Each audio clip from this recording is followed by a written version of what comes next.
we see a lot of different pieces and puzzles of how this thing gets done, and quite frankly, it's um, it's really just stuff. That's what we try to let people, really know is, hey, listen, it's not going to mean as much to you someday. Don't get caught up in it and take it to a level that it causes a family dispute. Welcome to the Up Your Average podcast, where Keith and Doug give no-nonsense advice to level up your life. So buckle up and listen closely to Up Your Average.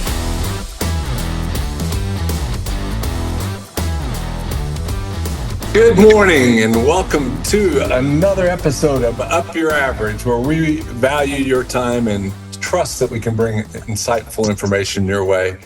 Doug decided at about 10 a.m. yesterday he was going to go watch the Pacers play in New York City, and so he is on a flight returning back, not as happy as he intended, but hopefully he'll get to celebrate that victory on Saturday night. Boy, I don't know that many of you have ever seen me disgruntled or disappointed or frustrated, but I do not care to handle people's stuff. I don't even know how to explain it. I've done this a number of times in my life, and what I don't think most of us understand is that if I don't manage my own stuff properly, I'm going to consume somebody else's time with my indecision. And I was spending, I don't think I'm exaggerating, hundreds of hours in Bloomington, Indiana in the last decade, kind of cleaning up somebody else's stuff. And my daughter said, "Hey, Dad, let's put some of this on Facebook Marketplace." So I put a dresser on there, and the dresser, I don't know, I put $100 on this antique dresser, and this fella came through and bought it, and then was trying to buy other things in the house for $50. And I'm like, I don't have time for this right now. I've got a dumpster I'm filling up. And he goes, "Hey, have you ever talked to the folks at estate and downsizing specialists here locally?" And I said, "I have not." And so probably a little over a year ago, I befriended a good friend, Brian Sample, a principal at estate and downsizing specialists in Bloomington, and he graciously agreed to join us for the conversation that we're going to have today about stuff. If you've been familiar, we published this book, Financial Survivors, about 15 years ago, and it's a guide for living before loss. And in it, in chapter number 3, the infamously titled chapter, Stuff, Stuff, and More Stuff, describes the challenges of the stuff we accumulate. Brian, good morning. Good morning, Keith. How are you? It's a great day to be alive, and I get to see you twice today, so I'm grateful for that. Have you ever heard the saying, "Do you own your stuff or does it own you?" Oh, I hear it all the time. It's not always in those exact words, but it's a statement that holds great truth, to be honest. You told me a couple of weeks ago, like, if you're going to help people sort through the stuff that they have, that there's 3 questions that they could use to kind of begin to think through something to decide whether or not it's of value to them. You said, first of all, do you need it? Do you or your family want it? And then finally, does it bring security, value, or real joy to your life? I suppose you've had to learn that filter through experience over the years. Well, absolutely. And, part of the answer to that question came from my partner, who has determined many things in her home to keep or dispose of based on the question, do my kids want it? And one of the things that, we've learned in this business over the last 10 years is generationally, we think differently today than we did 25 years ago. 20 or 25 years ago, families absorbed 90% of the stuff that was handed down to them from the death of their family. We just kept everything, and we we come from a generational, and I speak we as the boomers. You and I are sort of at the end of that boomer trail, but everyone that's older than us and some that have already passed fit into that category. Our parents were Depression era kids, in many instances, and that generation saved everything, so they just didn't throw things away. And we carry that through to people in our age group that can't get rid of stuff. And we find that people have different attitudes about stuff. We deal with clients that are hoarders. We deal with clients that have a few things in their house to decorate with. We have some clients that are pretty minimalist, but the ones that really are the struggle are the folks who just can't get rid of things. And answering those three questions is a good start. It's a good way to think about whether or not an item makes sense to hang on to. Well, and I was thinking about it. We're about 85 years past the Depression, and there's an old biblical kind of principle: the sins of the father are passed down to the third and fourth generation. And I think that the anxiety and fear that happened from the Great Depression is just, it kind of trickles down. And so there's this battle I think people have between fear and indecision on what to do with their stuff. And so that's a really challenge, I think, for people. Well, it is. And Keith, I think the thing that you have to think about, and we try to approach all these projects with kid gloves to understand the emotion and sentiment involved. This is a very difficult process for some people. You strike me as an individual who I am sure has a sentimental sense for family and the joy and love and blessing that all that brings. But I don't find you to be infatuated with stuff. But we're not all like that. And we have clients that just can't let go, and that's one of the problems. Is how do you get a client or a person to realize that the stuff may not be as important as they feel it is. That's part of why that answering those three questions can be difficult, because maybe the answer to all of those is no, no, no. The answer is they don't need it, but they still can't get rid of it. So, it's just a difficult process, more so for some than others. But what we're here to really talk about is, what do you do with it? What are the solutions? What are the options? Where do we find a way to help? In our case, as a company, to help someone like you with your uncle's case, deal with getting rid of things. Well, and that's really what I've pondered. I think some of this is that we're all different in how we experience this journey called life, and so that some of us can find great joy in the event themselves, like Doug jumping on an airplane and flying to New York yesterday. That's not something that's tangible that he's going to be able to cling to later in life, but it'll be an intangible memory. And so how do you as an individual balance the cluttering of tangible things with the emotional attachment of those fond memories? Is kind of the journey people go through, I'd say. And so I've got some questions for you. I brought some homework for us to work through together over here on things. And I thought we could help others navigate this thing. I like I said, I don't know how many hours I spent in my uncle's house. It was more than I cared to. And I learned a lot of patience. I learned a lot of humility to that whole process. But I also had a sense of humor about it, because there's just stuff like I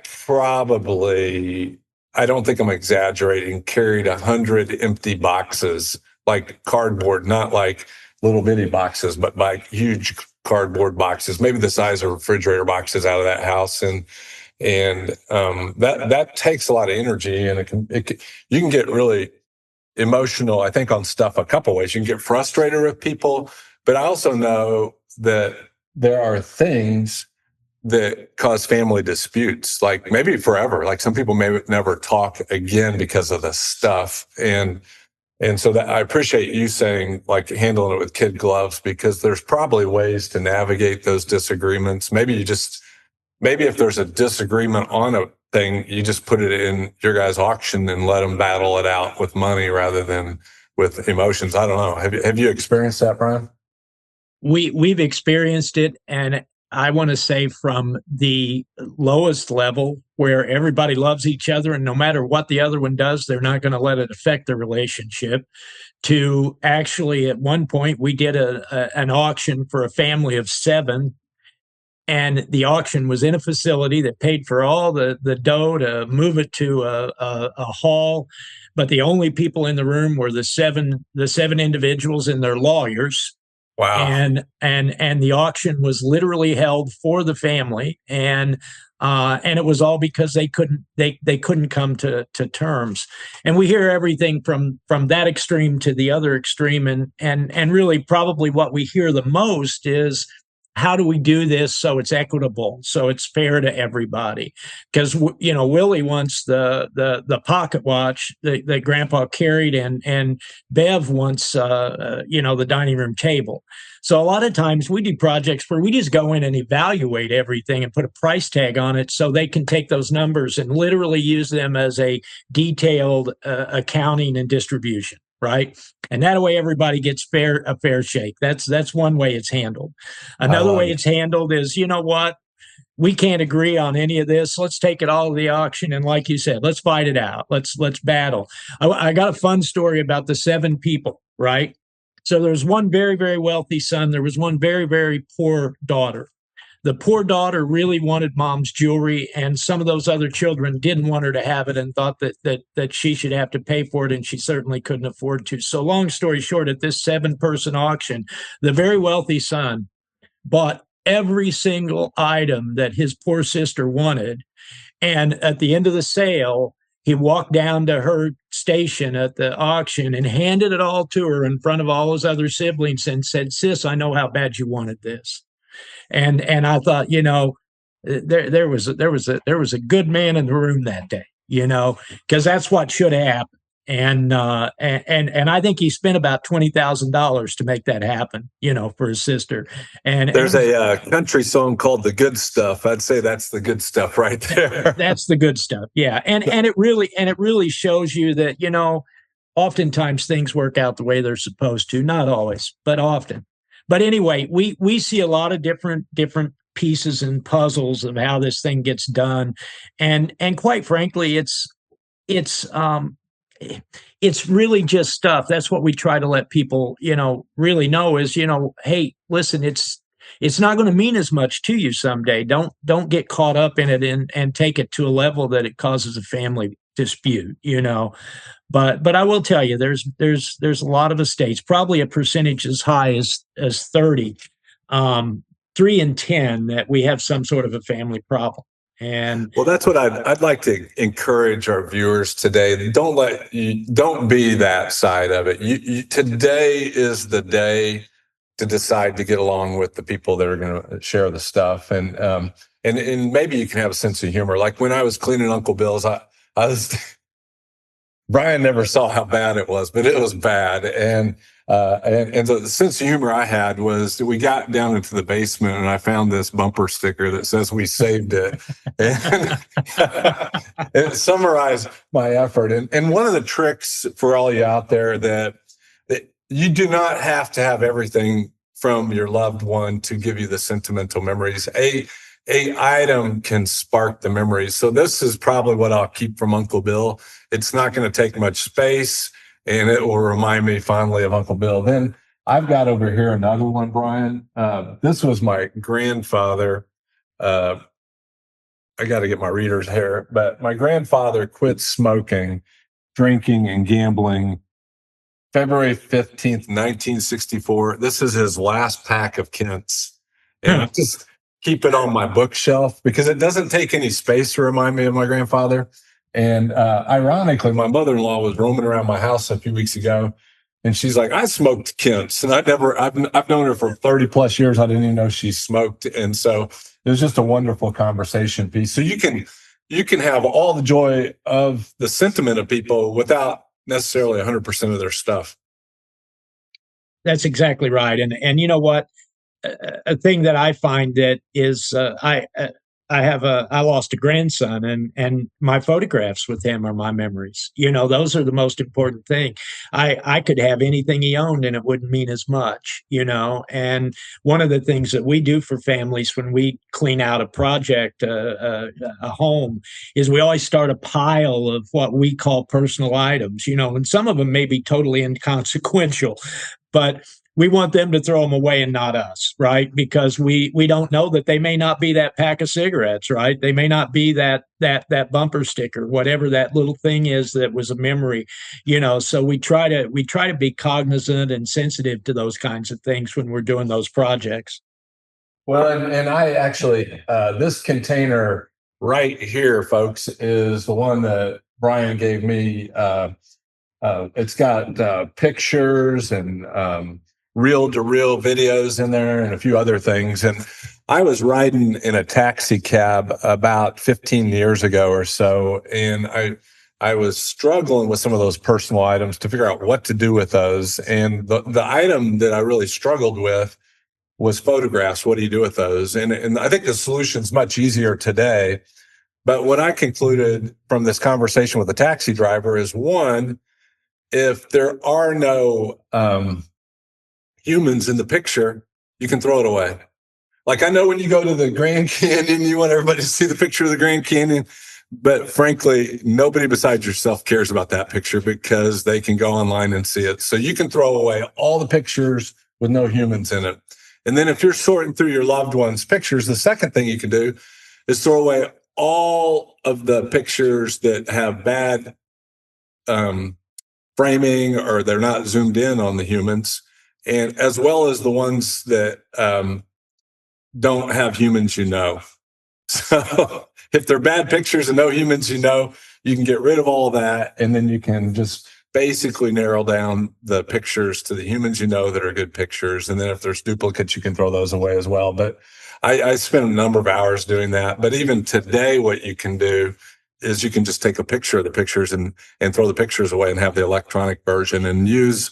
We're not getting paid by the Aura people, but that Aura frame is a great way to take pictures and put them in a place where they actually become valuable because they cycle through on the table. I was getting a text yesterday from my mother-in-law. She was blowing up my phone, and she was like, where did you find those? Where did you find those? And I'm like, I have no idea what she's talking about. But I had loaded a picture of me from a few weeks ago when I was morel hunting onto her Aura frame, and she had just seen it, and she was texting me as though I saw it at the same time. But it's a great way to convert those pictures to something very valuable and useful, just like what you said of your grandson. Yeah, that's right. Well, and we actually have a service that we've provided for clients where we just send all the photographs off to a gentleman, and he digitizes all of them at one time and puts them all on one big giant CD or other storage device, and then everybody in the family gets a copy. That's been one way we've dealt with family photos where there was some contentious concerns about who was going to get what, and there's a lot of ways to deal with it, but photos are good memories, and frankly they're better memories. My daughter, we were talking about generational, and she doesn't work with me in the business now, but she's helped me along the way. And on her very first job ever, she walked into a living room and dining room of a lady's home who had passed. And after a few minutes, she said, Dad, she said, I just don't get it. She said, what the heck are people thinking buying these giant pieces of furniture, filling up with all this crap that they never use? I can tell these dishes have never been eaten on. And she said, it just sits there. She said, I just don't understand. She said, Dad, if we had the money that all that cost, we'd go canoe down a river, or we'd hike a trail on a mountain we hadn't been on. We'd go do something that we could see as a great experience.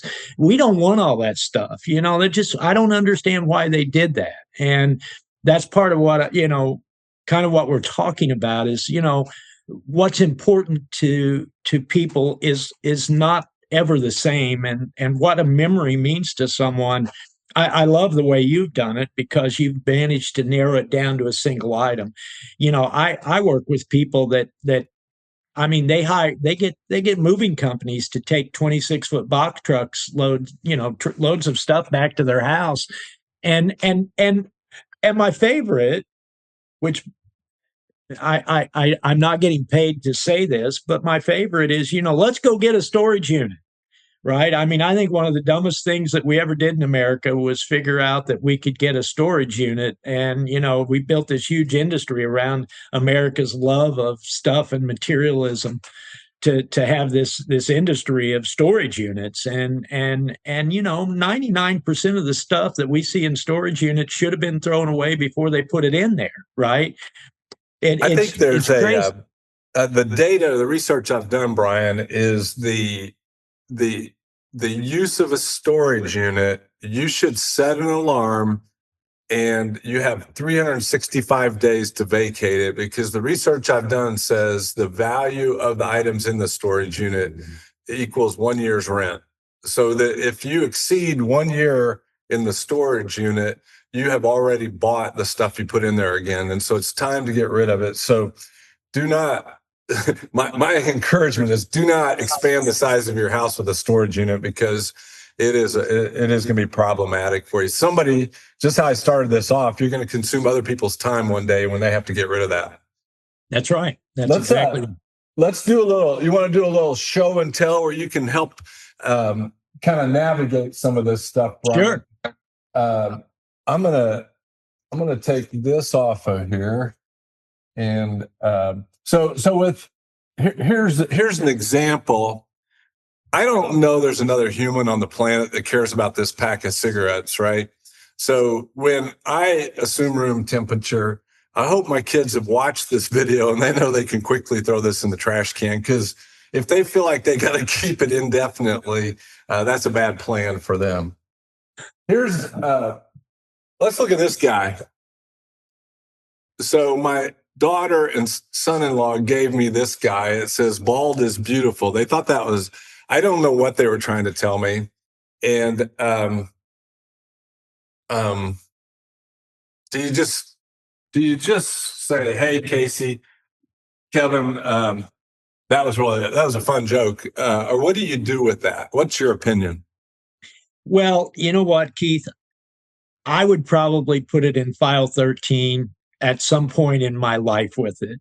I've become a bit of a minimalist. And, when my kids buy me something like that, or I get a gift like that, I enjoy it for a period of time, but I don't see it as something that's worthy of me taking up shelf space if I need it for something else. So there's going to come a point. I will say, if I find that in your estate, when you finally hit the dirt, it's not going to make the cut, baby. It's going to go to donation at best. And if I'm feeling good about my charity, I probably won't even send it to donation, but it is a problem that we see with all of this stuff is, we things don't necessarily have an afterlife. Stuff doesn't necessarily live forever. It doesn't necessarily have value, right?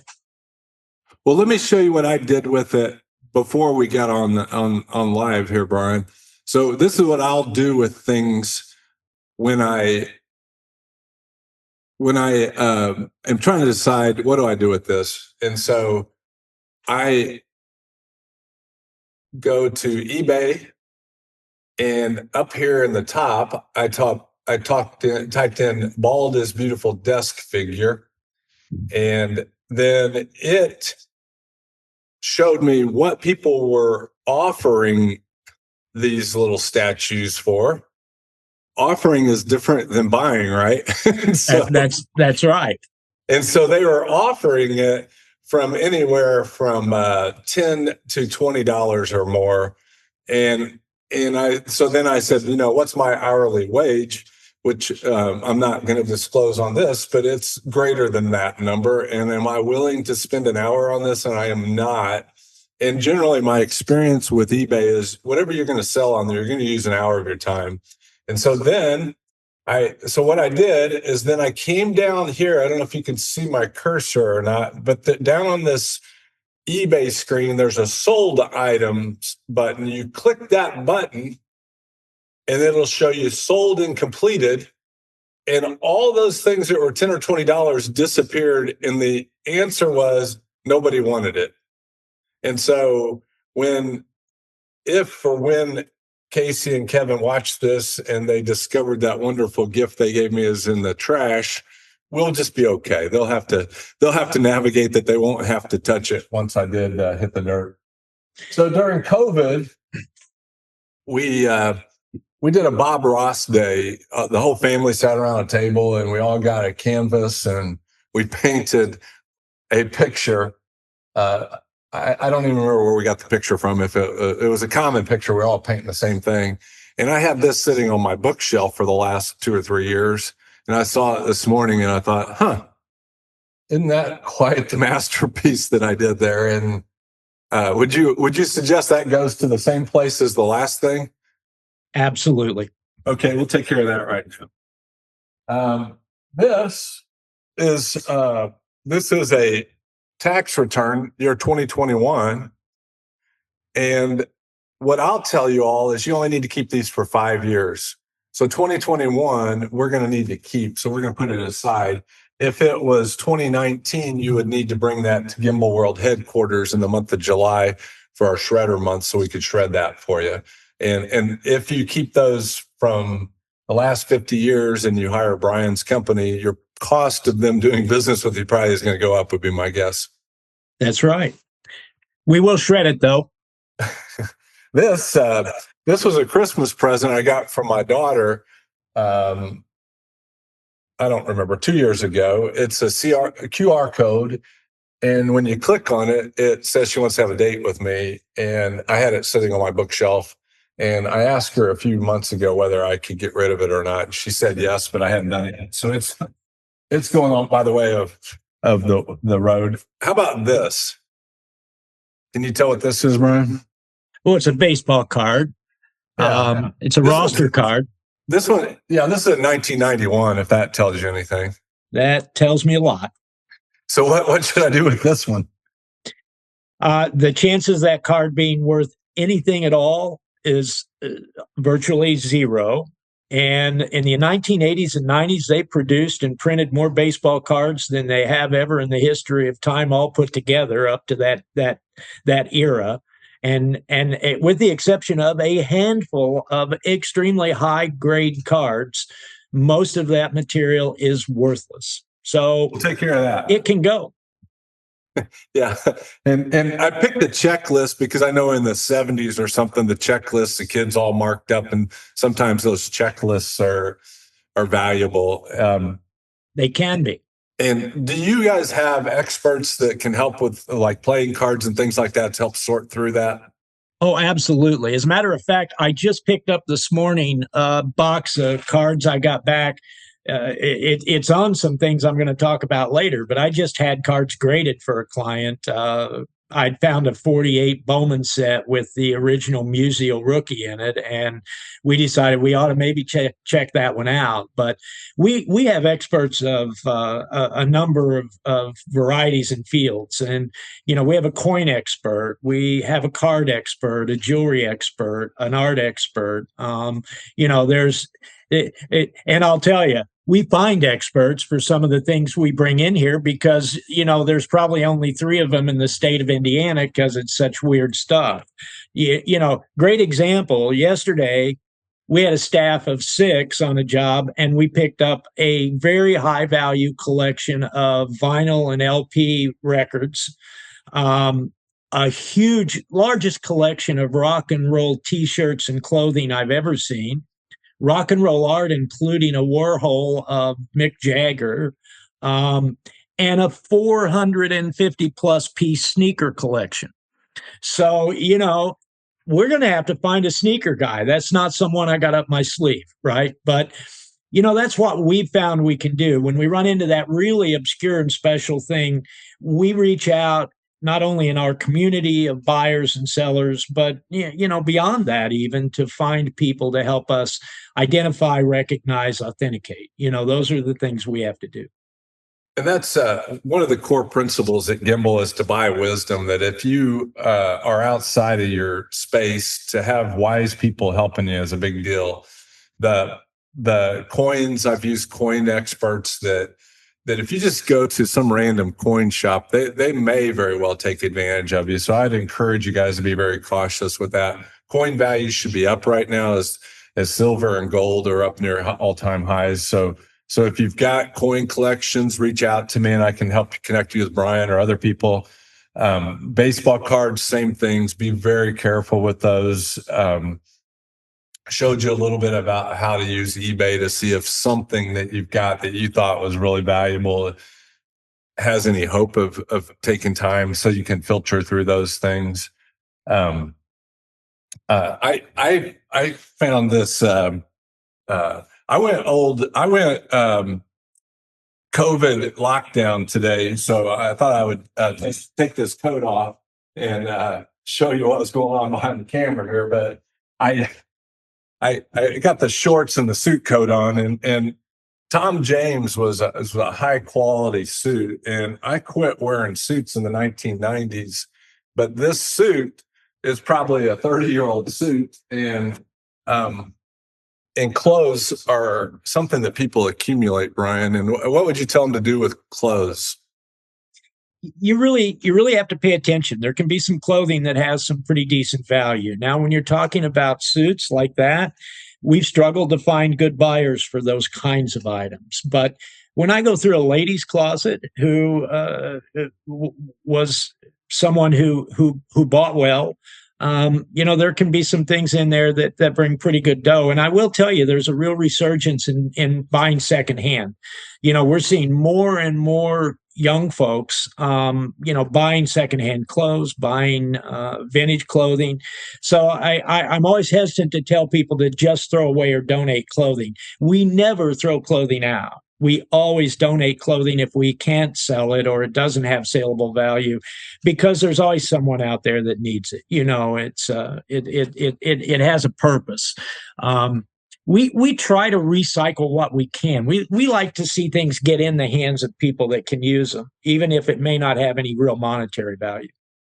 There used to be an app called It's Deductible. It's owned by Intuit, and they changed it this tax year. So I've used it for many years, and I'm looking for an alternative to it because they somehow locked down my access because I didn't subscribe to their services the way they liked or whatever. It was annoying to me, but you'll be surprised what value, if you're able to do itemized deductions. If you're able to do that, you definitely, anything you give, whether it's to St. Vincent de Paul, Salvation Army, Goodwill, or whoever, you can get nice deductions. I think hardback books are $5 a piece if you donate them, and softbacks are maybe a little bit less than that. But also, if you have a book collection, somebody like Brian will be able to sort through those, I believe, and find the things that are greater value and worthy of maybe finding another home other than a donation. Books are one of those areas, Keith, that quite frankly, values because of technologies have diminished just dramatically over the last 20 years. I actually made my business startup work by selling books because, other auctioneers didn't want to sell books because they were a heck of a lot of work. And we've been selling books professionally for over 25 years. We just finished, as a matter of fact, a rare and antiquarian book sale. So we have a couple of experts on books, and frankly, I know a great deal about books. But books are one of those things that can have sleeping value. Most books aren't worth anything.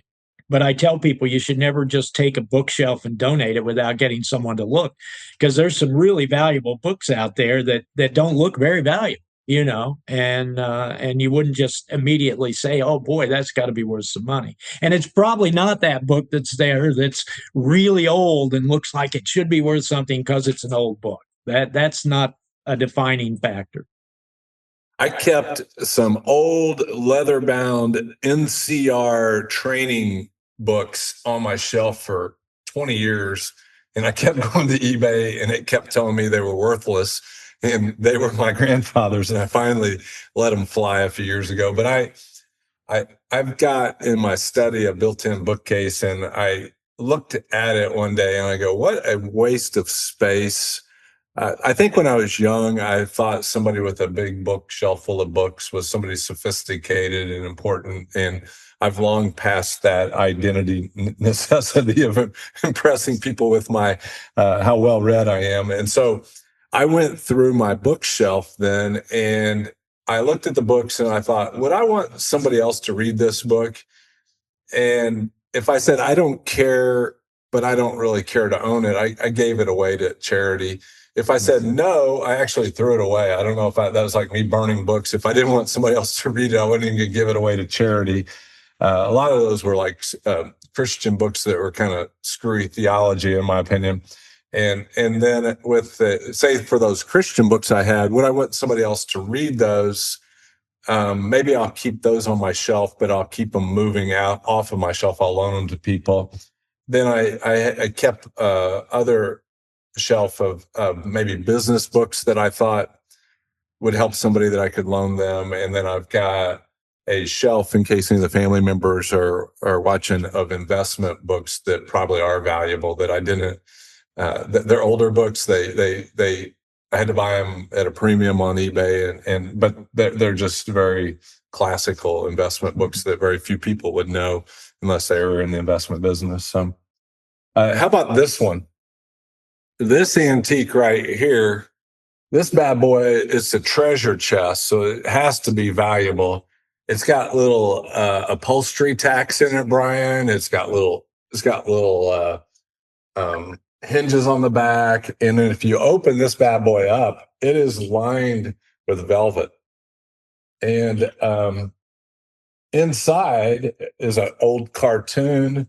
There's a stack of Boy Scout merit badge applications.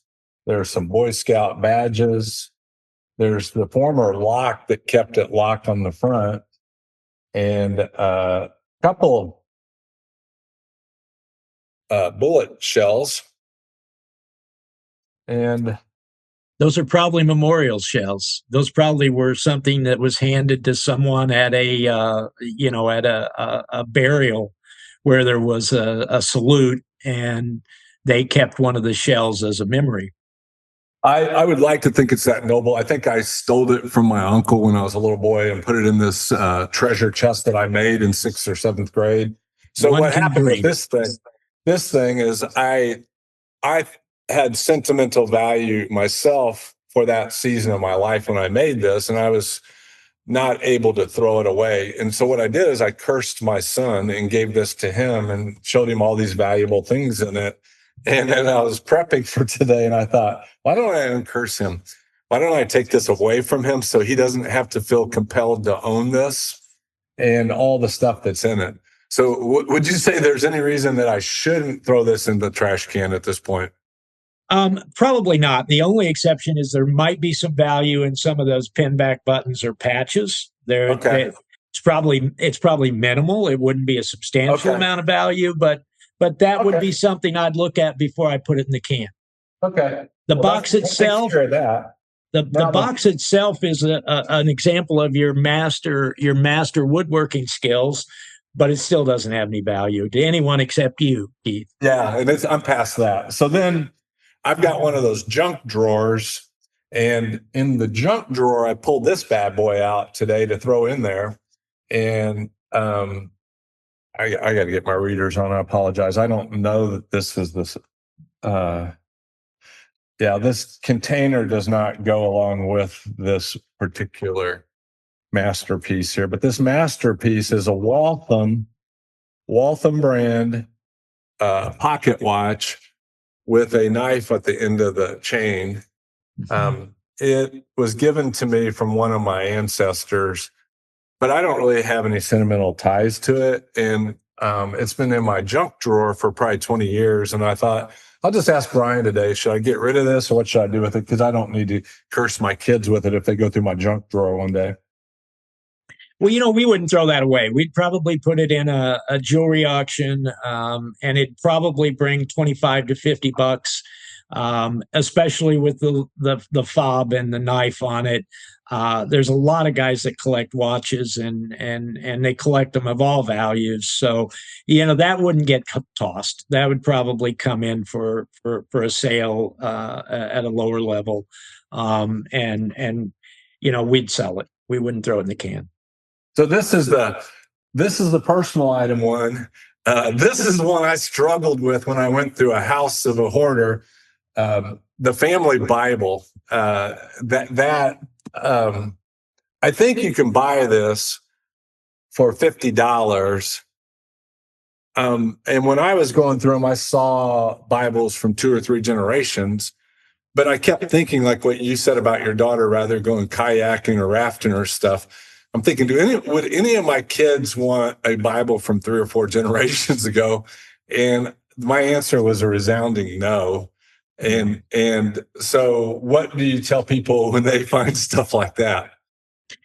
We tell them they should donate that to a church that'll get it in the hands of a family that can't afford one. It's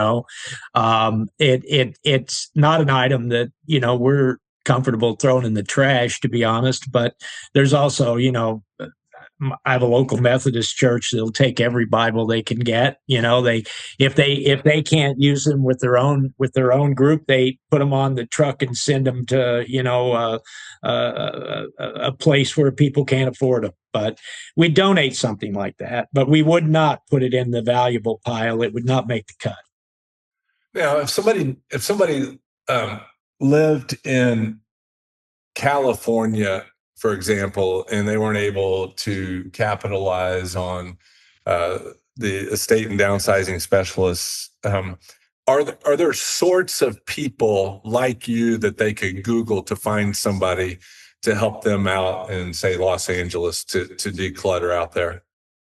Well, I don't have a name for you, but I would almost guarantee you there are probably multiple companies doing what we do in a city that large. A lot of these companies developed just like we did. They were auction companies, and they used to make their living going out and selling grandma's china cabinet and everything in it. That was our bread and butter.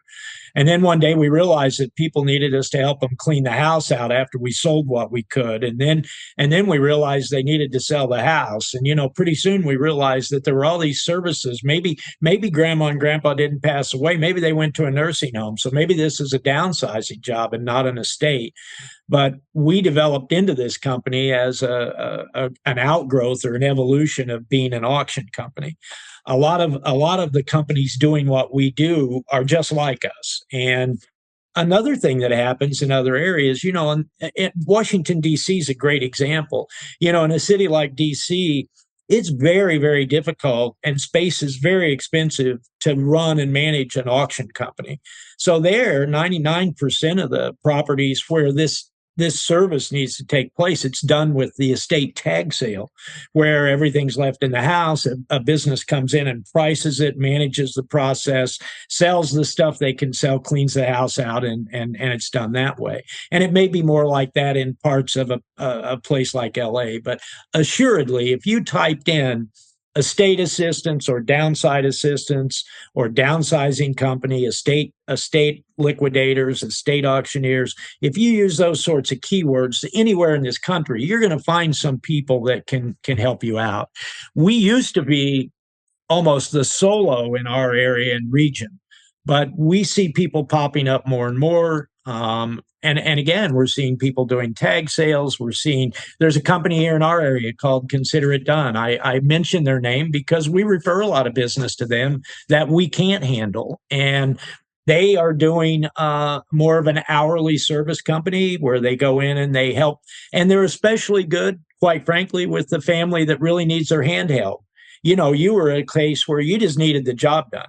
And that's our client. We want a client that wants the job done. We want to get in there and get things done. if you're a client that really doesn't know where to start and you really need somebody to come over and hang out with you all day and help you make decisions on what to keep and what to not keep, and you're willing to pay the hourly rates for it, we may not be your best choice. There may be another company that could do that for you. We're really more of a company that takes care of the process when you're ready to get the job done. We're not as much of a company to help hold your hand to help you make those kinds of decisions. I want to make one quick statement about what we just did when we put all these things in the file 13. I really want to make a statement to people today about, think about your charities before you haul that truckload of stuff over to them. A lot of people want to be green today, so they want to donate everything. They don't want it to go to the landfill. Well, you know what? A lot of those things need to go to the landfill, and if you take it to the charity, they're going to be good enough to accept it from you in many instances, and they're going to have to pay to take it to the landfill. So keep that in mind. If it's not saleable, don't burden the charity with it. Have the guts to put it in the trash can. Get rid of it, because we saw a study that Goodwill did on 6 or 7 of their facilities on the East Coast, and they spent about $13 million in disposal fees over a year. That's a lot of money for a charity to throw stuff out. So anyway, just a tidbit. That's a good word. We are about ready to bring this thing home with we're going to have a lightning round here, Brian. Okay. But before we go to the lightning round, let me ask you one other question. Our viewers have been very patient and hanging out with us today. Hopefully it's helpful. Hopefully if you know people that need this kind of help, that you'll forward this particular podcast out to them. But I was thinking, I'm not ready to downsize everything, but if you said you've kind of only been in my garage, you haven't really been in the house. So suppose I want to go from 2,500 square feet to 1,500 square feet. Is that something that your team could come into my house and say, hey, we can help you get rid of this 1,000 square feet of stuff? And is that something you would refer to the consider it done people? Well, we would come and look at your project. It would depend a little bit on what we were dealing with. We may not be the guys if it is a pure disposal and throwaway kind of project. We will do that for clients, and it isn't without saying that we do it all the time, because we do.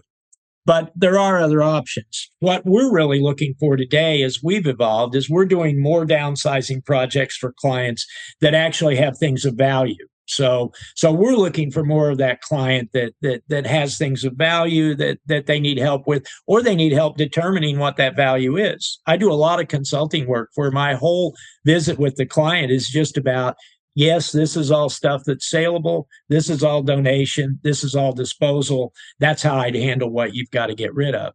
And really, in your case, if I was helping you, for example, that's the help you need, because you probably know that you're going to physically be able to help with some of that work. You're not going to want to pay someone else necessarily to do it. And a lot of people do it on their own, especially when they're in their retirement years, but they don't know what to do. They don't know where to take it. They don't know what's saleable. They don't know what to throw away.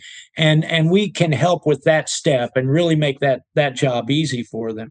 We also will help them with the physical aspect of dealing with it if they need that help. But we may refer them depending on the project. It just depends a little bit on what they've got and how it shakes out as far as the material itself that we're talking about. So here's the progression, folks, that we go from. We go from a starter home, and then we get too big for our britches, and we build up to a bigger house, and we get that big house, and we fill it with all kinds of groovy stuff. And then all of a sudden, things start to slow down. The kids move out, and we start to downsize.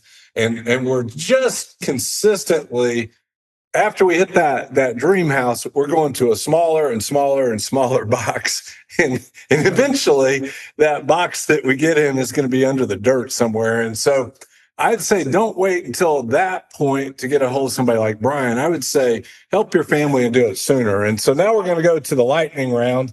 And I'm going to throw questions out to you, Brian, 3 questions, and then we're going to wrap it up. And again, I appreciate everybody's patience today. 3 things that our watchers or viewers would be surprised that are valueless. Okay. China, porcelain and glassware. We are struggling to sell those items, especially if they're traditional items. In all of those areas, there are things of value that are really rare, but for the most part, what 90% of us have has virtually lost value to nothing. Secondly, so before you go to number 2, if you've got china and you've got it in a china cabinet, use it today. The most important people are those that are sitting at your table, so use that china. Go to number 2. Number 2, traditional and antique furniture. Unless it is mid-century modern, rare early antiques that really can be called true antiques, or high design furniture. If it's 1960s and 70s stuff that you bought at a furniture store, it probably has almost no value. Antiques, for the most part, have dropped to 10 to 25% of what they were at their peak. So I get that call every week. Hey, we got rid of everything in the house and we're ready for you to come look at the furniture. And I'm just so disappointed, because normally I make all of my revenue off everything in the house but the furniture, right? So do they give the furniture to Goodwill, or is Goodwill going to throw it in the trash? Well, Goodwill is one candidate, although depending on the center, they may or may not have room, may or may not take furniture. We traditionally like St. Vincent de Paul. That's one of our favorite charities. And we like that because this furniture really isn't worth much money, and it will go to people that can use it, that don't have any furniture in their house. So let's go to number 3. Number 3, everybody's got family silver. It is almost always silver plate, and it is virtually useless today. So that tea set that you got for your wedding, it probably has little to no value. In all 3 of those areas, Keith, there are pieces that have value. That's why you need a pro to look at them. But at the end of the day, most of those items in those 3 categories have really disintegrated in value. Let's flip the coin now and go to the 3 valuable things that people would be surprised about. So old advertising paper, brochures, matchbooks. I just sold a little gross of matchbooks from World War II, brought $830, right? In that same sale, I had a stack of old magazines that had a comic book in it that we actually missed. The comic didn't get pulled out. The comic turned out to be a rare edition of a comic. That lot brought $2,200, right? These were things that were in people's closets. These weren't out in the cabinet. These weren't things people thought of as value. Another thing that you mentioned photographs. Old photographs, not necessarily, things you took at the Grand Canyon, but old photographs, like that old box that you've handed generation to generation. Nobody even knows who the heck the people are, right? Well, some of those old photos, we just found an old photo that we sold for $6,000 that a guy had in a box of photos. Old photos are one of those things. So old advertising, old photos.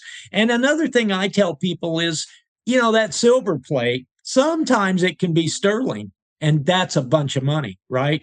People don't realize, but a sterling flatware set, a dinnerware set, a service for 8 spoons, forks, knives, gosh, that can be worth $1,000 to $3,000 depending on the pattern. So, and jewelry boxes. I have people bring me jewelry boxes all the time, and they say, "Oh, the family took all the good stuff out of here.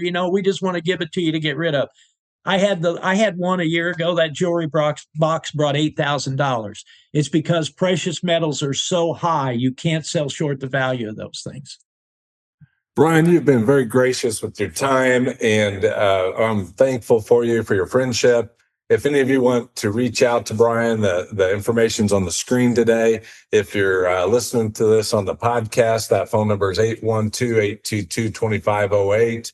And they are available to help you in many ways. And if you're on the other end of the spectrum and you're not collecting or trying to get rid of things, you can click that middle button on their website that says auctions, and there's all kinds of goodies waiting on you out there. So again, Brian, thanks for your time. Friends, thanks for hanging out with us today, and we will see you again real soon. Take care.